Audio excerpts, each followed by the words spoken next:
Okay, welcome back, guys. This is going to be the final video for both the Bolt and the C Sharp. As far as I will be making a follow-up video just to show you what the results of what I did with this small little tutorial series. But up to this point, we're pretty much done with all the core stuff that we need. Everything else you want to do, you can do on top of that. So, but like I said, I'll show you the results that I get from this. So what we want to do now is we want to make a build of this game. And we don't know how to, we haven't done anything up to this point about building or publishing or anything like that. But I have to change one more script because I'm going to be building my C Sharp scene. So I did, in the last video, I just went and specified. Sorry, I'm opening it up in Visual Studio Code. It does take a little bit long. At the bottom here, where it says scene manager.load scene was originally 1, so I just went and changed that to 0. Because I'm only loading one scene, and I'll talk about where that number comes from. So if we go to Project, Build Settings, I've got both of them in here. So I'm going to delete this. I'm going to just show you how to drag those in. So you go to your scenes and you drag the one that you want to build, whether it's the Bolt or the C Sharp, into your scenes to build. You see that, and that value next to it on the right says 0. So that's why I changed mine to 0.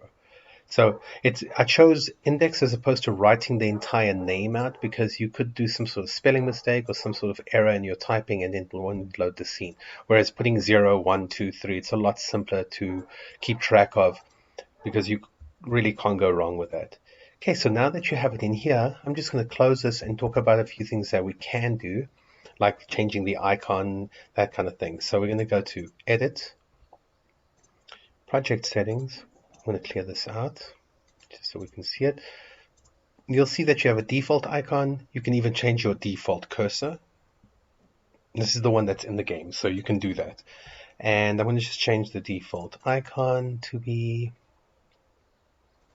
make it the bed. Not the best icon. If you want to see what it looks like, just open up the icons here and you can kind of see what it's going to look like as it scales up and down. But like I said, design something that's a little more appropriate. I'm just grabbing whatever I have. So there we go. That's my default icon. Just going to clear this out down here because we don't need that.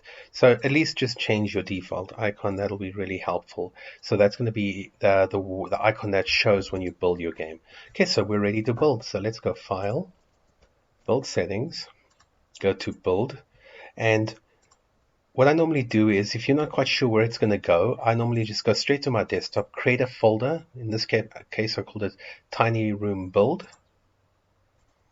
Created a folder here, select that folder, and just let it build. Like I said, this can take somewhere between a minute to 3 hours. I've had it go that long for a build, depending on how much content you have in your game and that sort of thing. Okay, that was pretty quick. Once it builds, it opens the folder it's in. So please do not just copy this to tinyroomsimulator-tutorial.exe, and if you just grab that, it's not going to work. You need everything that's inside this folder.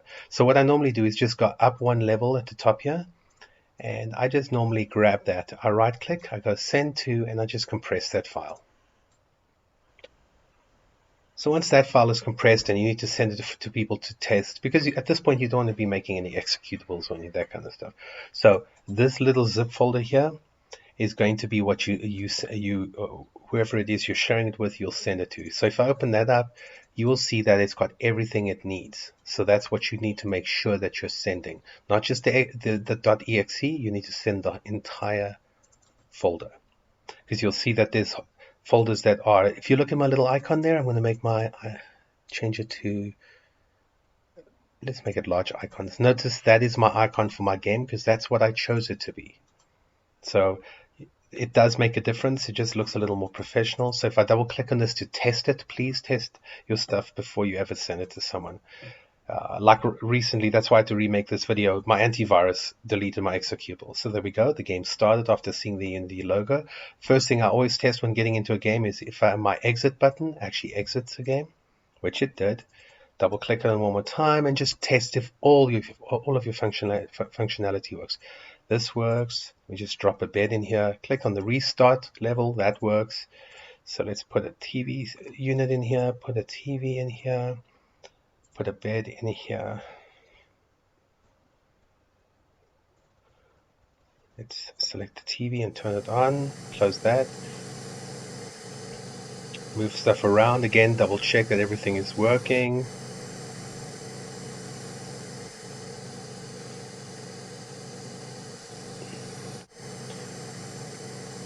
Okay, so everything seems to be working. Hit the reset, exit, all of that works. So again, once you're done with that, just go up one level and just zip that entire, whether if you don't want to use the Windows standard compress zip folder, you can use something like I've got, 7-zip, you can use WinRAR, whatever you feel comfortable using. And that's pretty much how you do a build. So enjoy, and something I've always had to tell people is like do builds from the beginning, because build at this point you could hit a snag where it doesn't want to build, and no matter how pretty your game is, no matter how well it works in Unity, if it doesn't work outside of Unity, it defeats everything you've done up to this point. So good luck, enjoy, and I'll see you at the next series. Cheers, guys.